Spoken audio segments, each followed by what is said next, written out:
The Florida Gators have lost 15 plus players to the transfer portal. I think it's 17 to be exact. Got a lot of work to do. Let's talk about it here on Locked On Gators.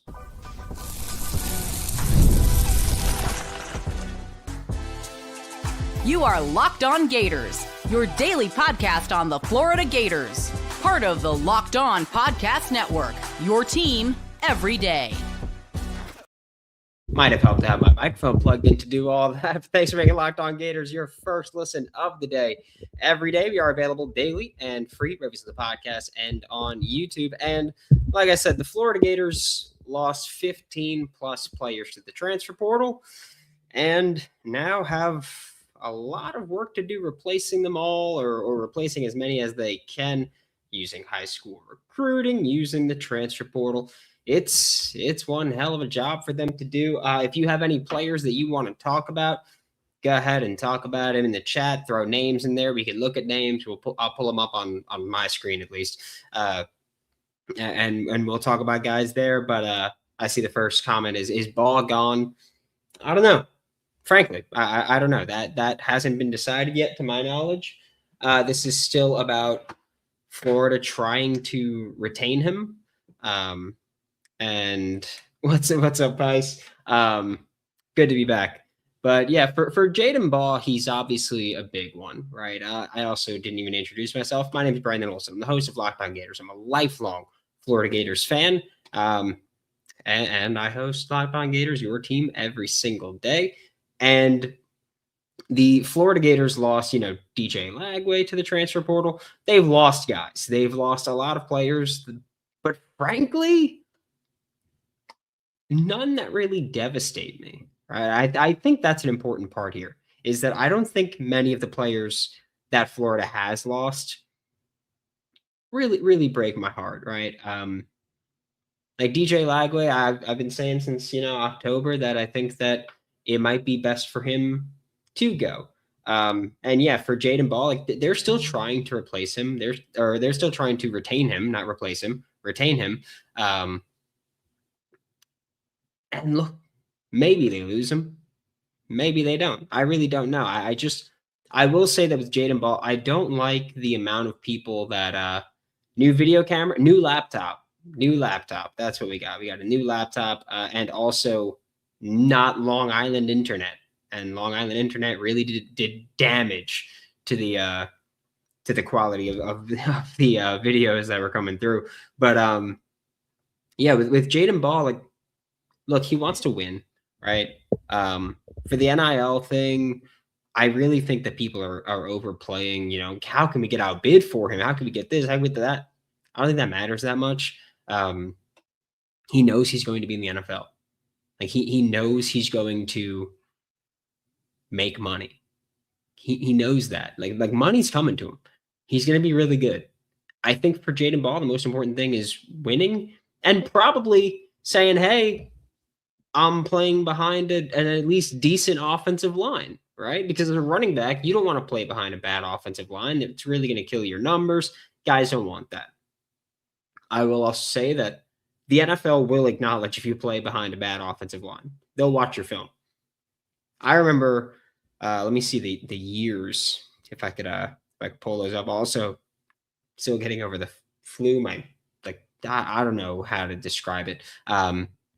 But if I randomly mute to cough, then I randomly mute to cough, and we're gonna power through this stuff. But I remember back in the 2019-2020 NFL draft, where we were talking about Cam Akers, right? Cam Akers at Florida State played behind one of the worst offensive lines you've seen every year. 2017 at Florida State, Cam Akers had 1,015 rushing yards, 707 came after contact. 2018, he had 707 rushing yards, 575 of those came after contact. 2019, he had 1,142 rushing yards, 904 came after contact. Like, I just say that to say, like, teams do take into account if you play behind a horrible offensive line, what you can do there. So I don't think the numbers care as much, but I don't think the numbers matter as much for the NFL. But obviously, as a running back, you want to be able to showcase your full array of talent. And some of that's going to be, what can you do with a good offensive line, bad offensive line? What's that look like? And so for Jaden Ball, I would imagine part of it comes down to, can I play behind a line that can just not screw me over entirely? I think that's an important part for him. And I think that we'll hopefully see some resolution there. He's supposed to meet with John Summerall this week. We'll see what happens there. They hired a running backs coach now. So you've got the coaching staff filled out for Florida, right? Or not hired Chris Foster yet, but usually when that tweet comes out about, oh, Florida's targeting this guy, that's usually who they're going to end up hiring as a running backs coach. But Florida has lost other players. I mean, hell, lost Nashawn Montgomery today, which I'll say on the Nashawn Montgomery move, I'm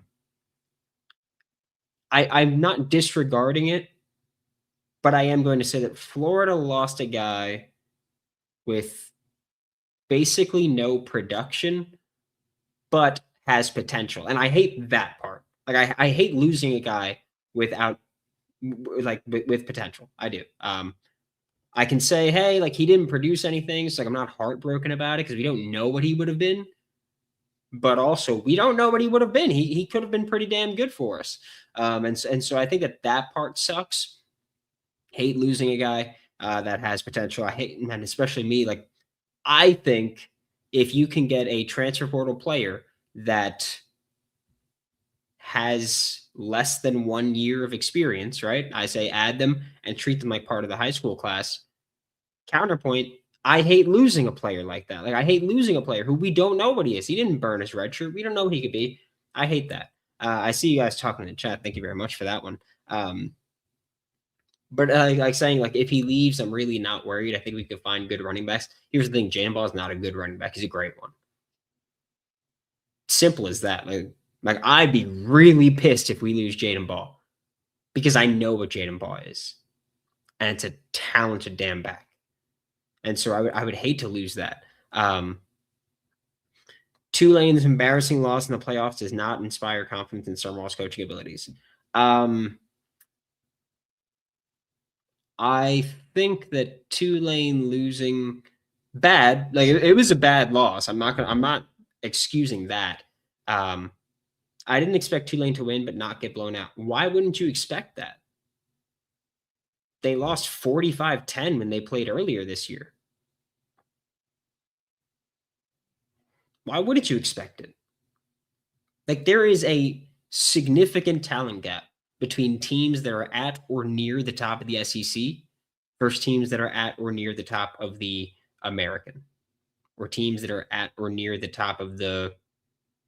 I'm just going to leave it at American because I think the American's the best G6 conference in the country, and so yeah, like I don't think anybody should have expected. Yeah, like we could have hoped for closer things, right? And personally, I'll say this: I was hoping that Tulane did beat Ole Miss. I was hoping that, and I know that a bunch of people went, "Oh no, I want him to lose so he gets the Gainesville soon." No, I wanted them to win, for the exact argument of people going, "Oh well, these guys want to win. How can you sell them on winning?" By beating Ole Miss as a huge underdog. I think that's a big selling point there. So yeah, no, I would have loved to see them win. That would have been awesome. But it didn't happen, and that just is what it is. I'm not going to be heartbroken about it. I'm not surprised they got blown out. That is what it is. Like we're also talking about a team like John Summerall has said it multiple times. Going into this year, Tulane had 5 starters returning. Every year they've been poached. You got poached after 23, right? You got poached after the 2023 season. You replaced a bunch of guys, and then you got poached again in 24. Do you know what that does to your depth and development? That destroys it. Destroys it. Yeah, they weren't going to make a run. They weren't going to do much. I was hoping they would, but it wasn't going to happen. And I think that's okay to acknowledge that, like, hey, it wasn't going to happen. You were massive underdogs. You were probably going to get blown out. Like everybody, myself included, that thought, hey, maybe a victory would happen was that, well, Lane's not there anymore. So maybe it changes. But like Charlie Weiss called the offense this year for them. You had Pete Golding call the defense for them this year. Like, you still had those guys. You still had a lot of the coaching staff there, and it's a good coaching staff, frankly. Like, I remember when we were talking about, oh, maybe we get Lane. I was like, bring a bunch of the guys from Ole Miss. It's a good staff. It is. So I don't think that Tulane was going to win. Again, I would have loved it if they did. But was it realistic to expect that? Hell no. No, not at all. Again, it would have been great to say, hey, look, like I told you, I'm a winner. Winners win. We're going to win. I just beat Ole Miss. Like, that would have been awesome. But it didn't happen. And that's hypothetical land. I don't want to live in hypothetical land. I want to live in now. Florida's players lost. Include Nashawn Montgomery today. Devin Manuel announced yesterday that he was leaving, an offensive lineman that doesn't play, has been banged up at times, but like even when he came over in the portal, he was someone that, I wasn't a big fan of the addition when Florida brought him in. He was a guy that lost his job because of injury to Arkansas and didn't get it back. I think that's very telling of what that coaching staff thinks of you. If you lose your job due to injury and you don't get it back, I think that's really, in college at least, I think that's really telling as an upperclassman. Like, you lose your job, don't get it back, that sucks. But there's usually a reason for that, right? That's how I feel about a lot of these battles that happen. Like, quarterback. People talk about Kenny Minchie, right? Notre Dame quarterback, never been a starter, but his first year at Notre Dame, they went and brought in Sam Hartman out of the transfer portal. That was their QB1. Second year at Notre Dame, they went out and got Riley Leonard from Duke. That was their QB1. This past year at Notre Dame, they had a competition, and Kenny Minchie lost to CJ Carr, freshman. That's why, like, I know Kenny Minchie has a lot of talent. I do. But is he an SEC starter quality player? I'm not sold. I'm not. The team that you were at, the school you were at, consistently went into the portal to get a guy to start so that you weren't. And then they got a freshman that beat you in competition. And like, I know these reports that come out about like, well, we thought he would have done really well if he was a guy. We thought he would have been a good starter if he was the starter. Like, we would have think he would have had a really good year. Okay, but guess what? He lost the starting battle, wasn't the starter. Notre Dame still had a really good year. They lost 2 games by a combined 4 points. They lost to Miami by 3, I think, and they lost to Texas A&M by 1. And then they won the rest of the games. It's like, I don't know what you want from that. Like, they had a really good year without you. I'm sorry. That, like, if Kenny Minchie's a guy they bring in, I am going to be very, very skeptical about that one. Not that I don't think he can be good, but like, is that a good portal addition? The guy that keeps losing the QB battle? I don't know. Can't say it. Can't say that I care there. Sean Burke, what do you think of the coaching hires? I talked about a lot of them on this morning's episode of Locked On Gators. We can quickly, and I do mean quickly, just talk about the additions just broadly. I love the coordinator hires. I love the trench hires, or I guess you could say trench hire and retention of Gerald Chapman. I think bringing in guys like Bam Hardman, who has experience there and is a Florida guy, I think that's big. I'm a big fan of bringing in, your G6 coordinators as position coaches. I think that's the way to do it. If you're going to bring your G6 guys in, bring them in at positions with less responsibility than they had before. Joe Craddock, OC/QB coach. Now he's just QB coach. Evan McKissick was co-OC/offensive line. Now he's just your tight ends, which he coached before the offensive line. Greg Gasparito, bring him. He's your DC. Bring him in as just linebacker coach. That's big, especially because your coordinators can all help at those positions, right? Buster Faulkner has QB coach experience. He has tight end coach experience. He can help Craddock. He can help McKissick. Brad White, John Summerall, they have linebacker coach experience. They can help with the linebackers if they need it. Like, if those guys end up just straight up not being SEC quality coaches, you can replace them, and you have current coaches on staff that can help you do that. Bringing in Dawan Wilkins as your Nichols coach, frankly, skeptical of that. 25-year-old that's never done it. Yeah, G6 now. Pac-12. That's it. They're not a power program. So G6 now. What's up, bro? What's up, T? How you doing? But I really like the way that he's built this staff. I do. I like the way he's built the staff. I'm skeptical of some of the hires, right? Like Dawan Wilkins, skeptical of Evan McKissick. I don't know how he's going to develop SEC tight ends. But again, like that's one of I think the positions that I'm skeptical of, I can at least fall back and say the coordinators know those spots. Except for in the secondary, it's just going to be an interesting one. Chris Collins, I do think he's going to have to help there at a few spots. Has to be better than Vinny. Dude, anybody's better than Vinny. S&C coach, what about him? I like him. Rusty's a psycho. Special forces, go with me, right? Chris Foster from Duke. Chris Foster from Duke's an interesting one, right? I'll say this. I think that the most important thing for a running backs coach is evaluation.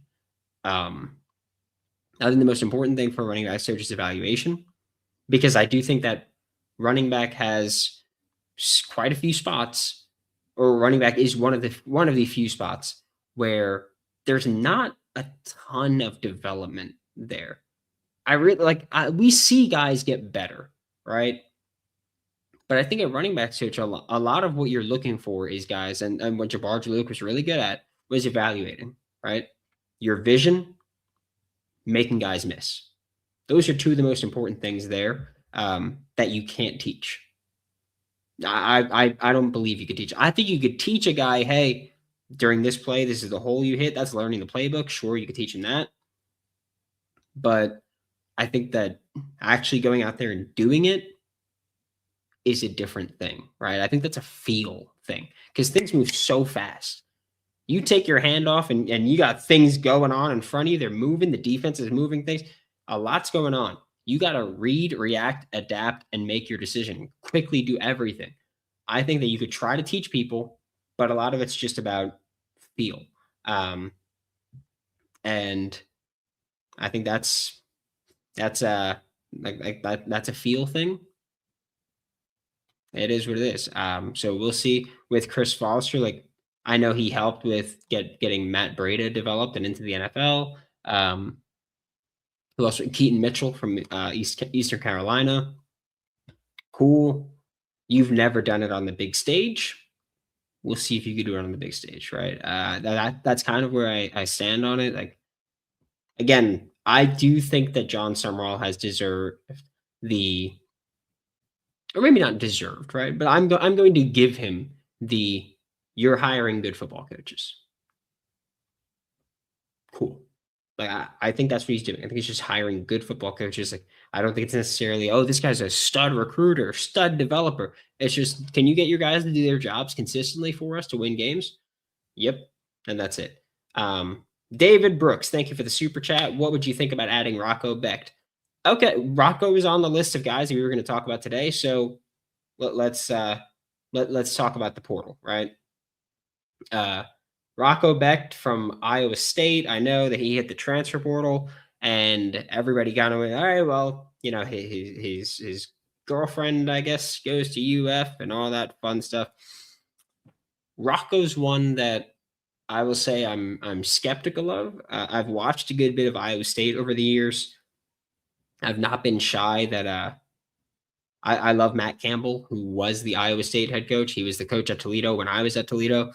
He took the job to go to Iowa State after beating Iowa State when I was still at Toledo. I got to rush the field because of that guy. like when they beat Iowa State in double overtime, I got to rush the field because of him. So I love him. I don't know if Rocco Becht follows him, and because he also brought his offensive coordinator Taylor Mauser. I don't know if Rocco Becht is going to follow him to Penn State. I think that they might be getting Bo Perbula back from Missouri. I also will say that I think I'd be pretty surprised if Rocco Becht came here. Um, I think I'd be pretty surprised. Like I said, I've watched a lot of him. He's had some really inconsistent games. This year was one of his best years so far, but I don't know. I think a lot of these, and this isn't a Rocco Becht statement. This is a established starting quarterback statement. I think in modern college football, it's really tough to convince some of these established starting quarterbacks to come here and be a backup or come here and compete and potentially be a backup. I think that's tough because like college football it's not the NFL, right? Where you can go, yeah, I'll be a backup for a few years, or like I could be a starter to start my career, be a backup for a few years, get right, and then get back to being a starter. Very rarely in college football does that work out like that, right? Very rarely do you see guys be starting quarterbacks, go somewhere, lose the job, wait a year or two and get it back. It's not common. You don't have that kind of time, and Rocco Beck doesn't have that kind of time. I don't know if he even comes to a place where there's a chance that he's a backup. I don't know. It's tough there. So I don't know how much that happens. Georgia Tech quarterback Aaron Philo is, of course, a guy that everyone talks about. Ran the offense well when he was at Georgia Tech. When he was in the game for Georgia Tech, of course, he backed up Haynes King, who, I mean, is ACC Sam Ellinger, basically, right? Like not an awesome passer, can run the football, hammer, sure, captain spirit, fighter, all that fun stuff, but not a program mover. I think that Aaron Philo has the arm to make, I'll say, most throws in the playbook. But when he gets off platform, he doesn't throw with the same kind of like drive. And a lot of quarterbacks don't, right? But I'm looking for a quarterback that does. Like this is college football. You're going to be on the move. I need a quarterback that can make those throws on the move and can make those throws without it just being completely a duck, without it being a risky pass. And Aaron Philo, like the bad throws in his career have typically been on the move. Like we could talk about Lagway all we want, but even the ball, I've forgotten the end of which game it was, but the J. Michael Servant with a ball might have hit the ground, might not have hit the ground, whatever it is. That was still rolling to your left, jumping and throwing the ball 55 yards downfield. Like that was still not an easy throw to make, not an easy anything. And yes, he didn't make a great throw. It wasn't awesome, but it's still difficult. Like it wasn't this just like, oh yeah, everything's easy here. It was still difficult. And so I think that when I look at a quarterback, like that's what I want. I think Aaron Philo is one of those guys you talk about and you go, you know, he can keep the offense on schedule, he can keep the offense on task, and that is really important. That's the thing with quarterback play right now, where people go, oh yeah, quarterback play is worse than it's been. Quarterback play right now is probably harder than it's ever been because yes, you need to keep things on task, keep things on target, but you need to be able to freestyle when things go to crap. And right now, I think we're seeing a lot of quarterbacks who are really good at freestyling when things go into crap and maybe not so good at keeping things on task and on target. Like Lagway, I think his thing in high school was that we don't know how he was on task because his offensive line at Willis kept him running for his life. And so he would always be scrambling around trying to make plays, right? So stuff like that just is really difficult with quarterback play right now. I don't think it's that quarterback play is worse than it's ever been. I think it might be that it's harder than it's ever been. And I think that's probably something that you talk about and you go, all right, well, that's tough. Rusty Witt from Tulane is a new strength. Yeah, yes, he is. We are going to hit a quick break because we have to hit one. So one break, and then we're going to go the rest of the hopefully hour without any more, and rest of the hour, not another hour. The rest of the hour, talk just portal guys, portal targets, portal needs. When we get back with Locked On Gators. The holidays are officially here, which means gift hunting season is on. And if you want something meaningful, personal, and guaranteed to get a reaction, Aura Frames is the gift that delivers every time. It's not just something you wrap, right? It's a way to share memories because Aura isn't your average picture frame. You can preload the frame with photos before gifting it, so that when they plug it in, the memories are already there. No apps to figure out, no setup headaches, just instant smiles. Just saying. For a limited time, save on the perfect gift by visiting auraframes.com to get $35 off Aura's best-selling carver mat frames, named #1 by Wirecutter, by using promo code COLLEGE at checkout. That's AURA Frames, and use promo code COLLEGE. This deal is exclusive to listeners, and frames sell out fast, so order yours now to get it in time for the holidays. Support the show by mentioning us at checkout. Terms and conditions apply. And if you like going to college football, whatever is left of it, college basketball games, which has been pretty damn fun, I'm not going to lie to you. Not going to lie to you, right? Like I mentioned it last week, or 2 weeks ago, went to see Florida, UConn at the Garden. It was awesome. We had a ton of Gators fans at the bar before at Mustang Harry's. Thank you, Florida Victorious, for setting that one up, by the way. Had a ton of Gators fans at the game. It was a damn good time. I'm not going to lie. I bought my tickets for Gametime. Me and my father-in-law went. Gives the advantage right back to fans. We had 15th row seats. Beautiful. Using a zone deal, by the way, which is zone deal with Gametime, is that you pick like 3 sections basically, and you get seats in that section they pick for you. Save time, save money. The tickets that I bought the tickets that I sat in were worth almost twice as much as I paid for them. It was beautiful. Take the guesswork out of buying college tickets with Gametime. Download the Gametime app, create an account, use code LOCKEDONCollege for $20 off your first purchase. Terms apply. Again, it's code LOCKEDONCollege for $20 off. Download the Gametime app today. Thanks again for making Locked On Gators your first listen of the day. Every day, we are available daily and free wherever listen to the podcast and on YouTube. What's up with Joseph? Great question. Mbachu? It's like Joseph. If you're talking about Joseph Mbachu, still waiting for official word, I guess, right? That's all I can say about it. But some of the other targets I did want to talk about today, by the way. Receiver from Rhode Island, Greg Gaines III, I think is a name that Florida fans should at least keep an eye on, I'll say. And look, Florida should be looking to add an experienced receiver in the portal. He lost quite a good bit. I think Colton's a no-go. He doesn't want to compete. Yeah, we didn't talk about him for a reason anymore. I think I said it on, might have been today's show, might have been Friday. I don't think Colton Joseph's going to come here. He's not looking for competition. Again, a lot of these guys that are established starters, and I know Florida fans go, I want an established starter. If you want an established starter, you're not getting a quarterback competition, right? And they really want a quarterback competition, which they should. Like this is the perfect time to have a quarterback competition when you've got nobody here that's established. You don't have, you have a new coaching staff, new scheme. You've got everything's open. Oh, that's Joseph. Yes, Colton Joseph. Yeah, no, don't worry about that one. Colton Joseph, not a guy that I'm talking about. Not a guy that I think is coming here, especially just to say, like, based on some of the guys repped by the same agency.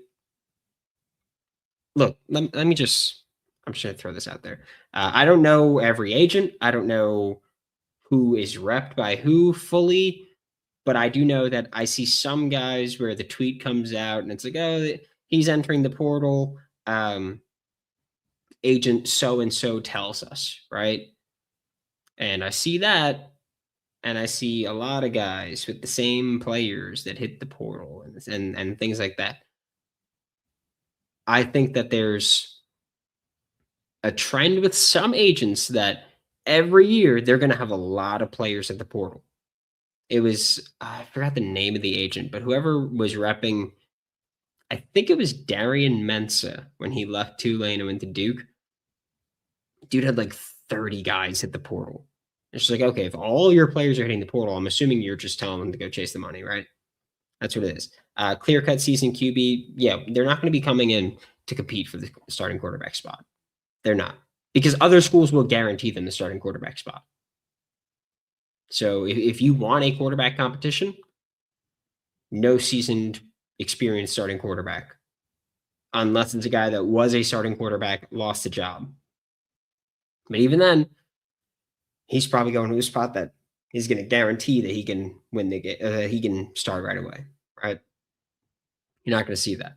But anyway, talking about Greg Gaines, the third wide receiver from Rhode Island. He was previously at Iowa State, went to Rhode Island, dominated at Rhode Island, of course, right? We're not going to be talking about a guy that's not dominating at Rhode Island. 1,600 yards, 7 touchdowns in his 2 years at Rhode Island. 6'3", 205 pounds. It's clearly X receiver here. And a wide receiver, Tampa Bay Tech.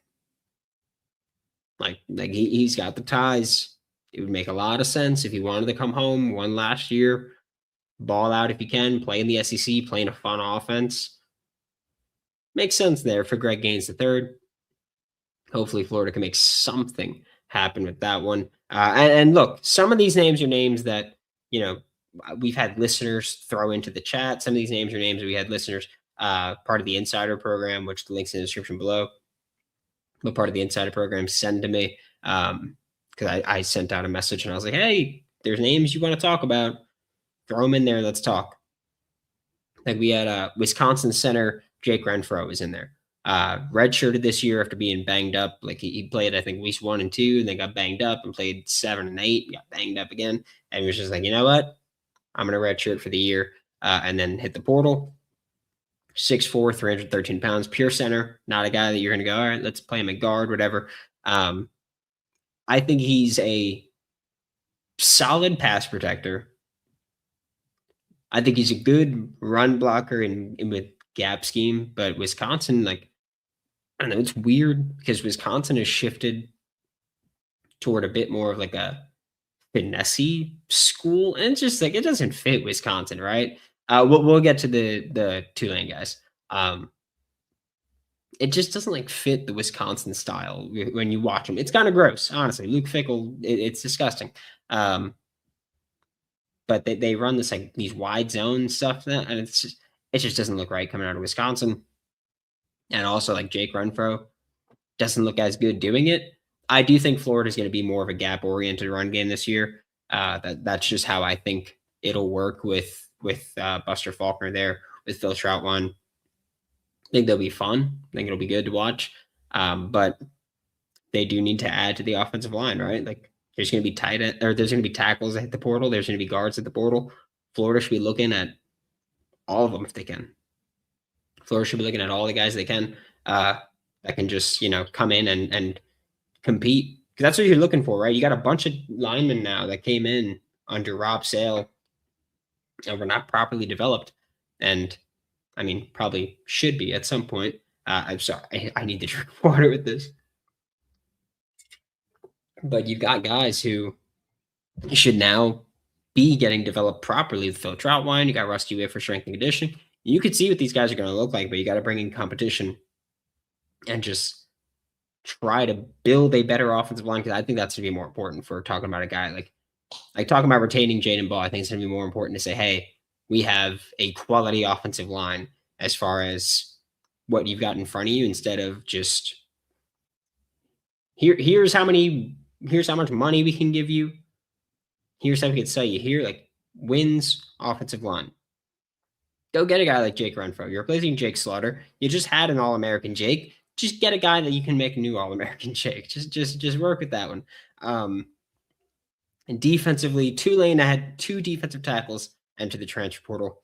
First one we're going to talk about, but the more recent one to announce his intention to enter the transfer portal is Trayvon McAlpine.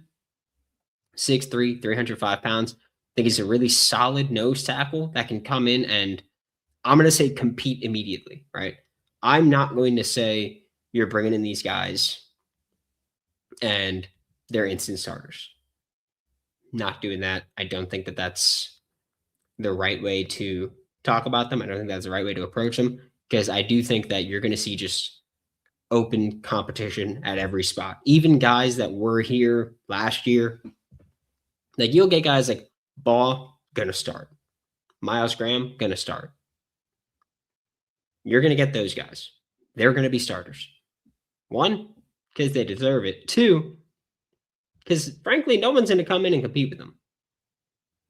There's not going to be anybody crazy enough to go, you know what, I'm going to come in and I want to compete with those guys for a starting spot. They're incredibly talented. They're going to win. Trayvon McAlpine, like I said, 6'3", 305, solid nose tackle, come in and compete immediately. The thing with him, though, is that, look, defensive tackles, they're starting to get paid pretty well. They are. You want guys, yeah, we'll talk about Hopper next. You want guys who can, we'll talk about that too, Sean. You want guys who can come in, compete right away, stop the run on the interior, and still generate some kind of pass rush on the interior. Trayvon McAlpine will be sought after by multiple SEC teams.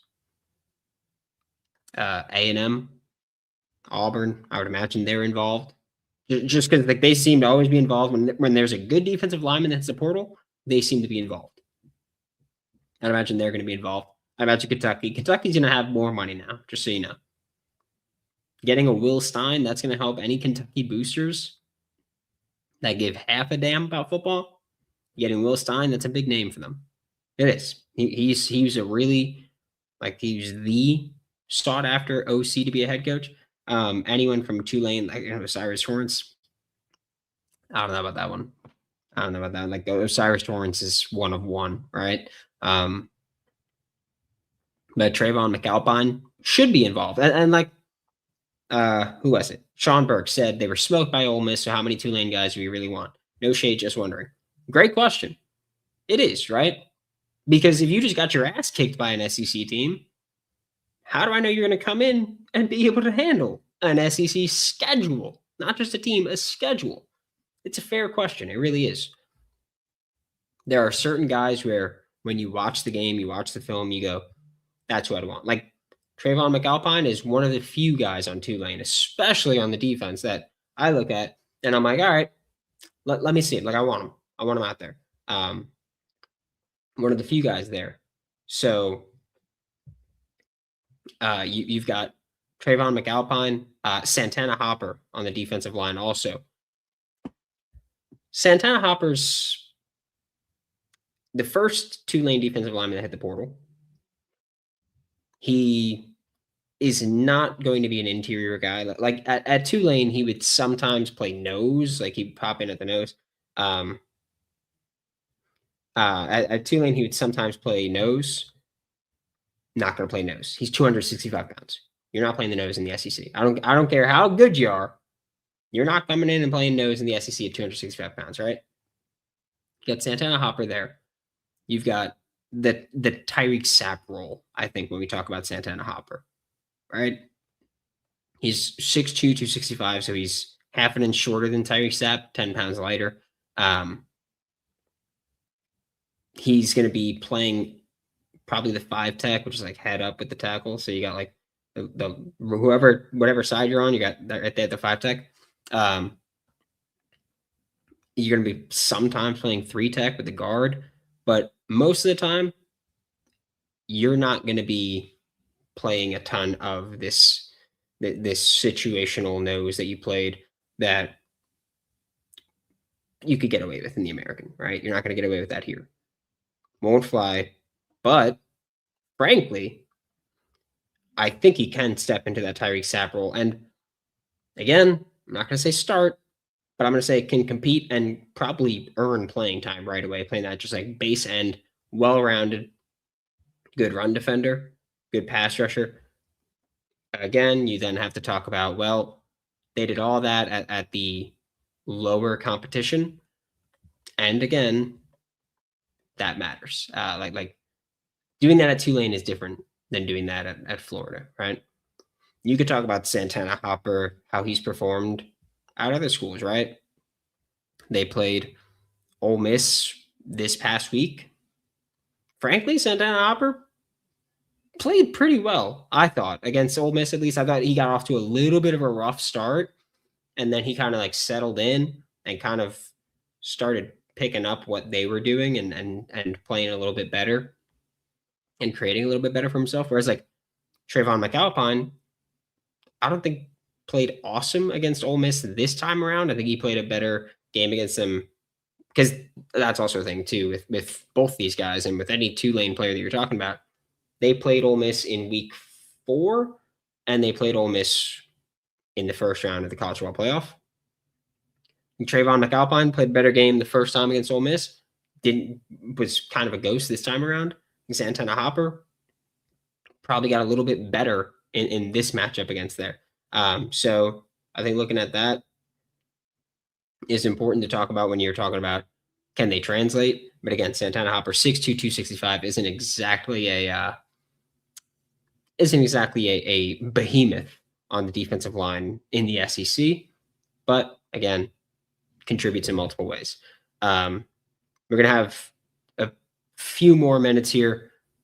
Penn State edge rusher, Chaz Coleman, true freshman. I'm going to say this. Played sporadically, was an absolute ass kicker. That being said, he's an Ohio kid, and I think he winds up at Ohio State. Like, specifically because he kicked ass against Ohio State.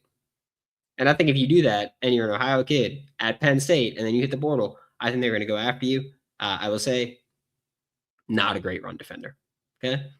Speaking of not a great run defender, Tulane edge, Harvey Dyson is someone that people bring up a good bit.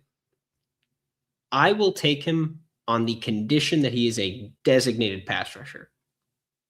Like I know, because we had Jack Pyburn was like basically designated anything but a pass rusher. He was like, hey, you can come here, but you're not rushing the passer. I think Harvey Dyson is the opposite. Harvey Dyson is the type where we go, you can come here, but you're a god-awful run defender. And if you're a god-awful run defender at Tulane, skeptical of you being any better in the SEC there. But also with Harvey Dyson, like I'm still trying to find 2024 Texas Tech film. Because in 2024, Harvey Dyson was with Texas Tech, wasn't productive on his opportunities. 2025 is incredibly productive at Tulane. So I think for me, I'm looking at Harvey Dyson and I'm like, all right, are you a G6 merchant? Are you someone that I can kind of talk about and say, I could see it happening? I could see him working as a pass rusher a bit, but I need to see something with some kind of more consistent success, right? He had a decent game, a decent end of the season, really, for him, but need to see him. I need to watch his 2024 film and see what it was, if he was just a merchant there. Tony, it is what it is, right? Auburn corner, Kayin Lee is someone that's 5'11", 180, inside out versatility. I'm going to group these two together. Auburn corner, Kayin Lee, Iowa State corner, Jeremiah Cooper. Both of them are inside out guys. Both of them are relatively the same size. I think they might be being looked at as a nickel because Kayin Lee, 5'11", 180, inside out versatility. Jeremiah Cooper, 6 foot, 195, played inside his whole career until this year. Season-ending knee injury in September ended his season. Physical corners, gonna make plays on the ball, but that also puts them in bad spots sometimes. Kayin Lee, since becoming a full-time starter, 1 touchdown, 3 picks. Jeremiah Cooper, physical corner. I forgot to write down the numbers, but I think it was like 11 touchdowns, 11 picks. 1 year he allowed like 5 touchdowns. But guys that have played nickel, played outside, and can contribute, probably being looked at to just say, hey, bring competition, right? We're going to have open competition at corner, at star, at safety. Bring guys that can play multiple spots. I think that's important. And the last player we'll talk about today is Jerome Carter III. 6'1", 190, 6 picks this year out of Old Dominion. Can play both safety spots. I think he's played both safety spots in his career. I think he can come play nickel as well. I'm a fan of bringing guys that, at star a lot, that's what you're looking for, right? Like a guy that can play safety, that can play a little bit of corner, that can not be a liability in coverage. I think Jerome Carter III out of Old Dominion brings you that. And just look for ball hawks. That's it. Ball hawks. That's what we're looking for. Jim Martin said we need Micah to reconsider portal. I'm assuming he meant Makai Boyero. I'll leave you all with this. There are quite a few players that initially entered the transfer portal that Florida has circled back on and said, maybe we could revisit this conversation. Makai Boyero is one of them. Aiden Mizell is another. There's a few more, but there's quite a few guys that have hit the portal and that Florida has said, maybe we'll revisit. Maybe we can get you out of the portal. Maybe we can make that happen. Not saying it will, but maybe we can make that happen. And Makai Boyero is absolutely one of the guys that should be coming back. You know, he entered the portal late Thursday night, right after I finished recording with Brian Smith for a Friday morning show. And at the end of that show, I was like, you know what? Makai Boyero needs to be here. That's because Brian was like, who's the guy that would be backbreaking if he left? I said Makai Boyero. Great size. We've watched him develop. I mean, he played really well as a true freshman, or for a true freshman. Played really well last year. I want him back. I don't think he should be one of the highest paid defensive tackles in the country or one of the highest paid players on the roster or anything like that. But if you can get him back, especially when you have Gerald Chapman back, worth it, right? Thanks for making Locked On Gators your first listen of the day every day. We are available daily and free wherever it's in the podcast and on YouTube. We'll be back tomorrow morning. Maybe do another live show tomorrow. Hopefully be able to go a bit longer without needing to constantly drink water, clear my throat, fun stuff like that. But thanks for making Locked On Gators your first listen of the day every day. We are available daily and free. I just bang the crap out of my funny bone. For Locked On Gators, I'm Brandon Olsen. Don't forget to follow me on Twitter at WNS_Brandon. Find all my written work with New York Giants on SI and swampsignal.substack.com. And I'll see you all next time.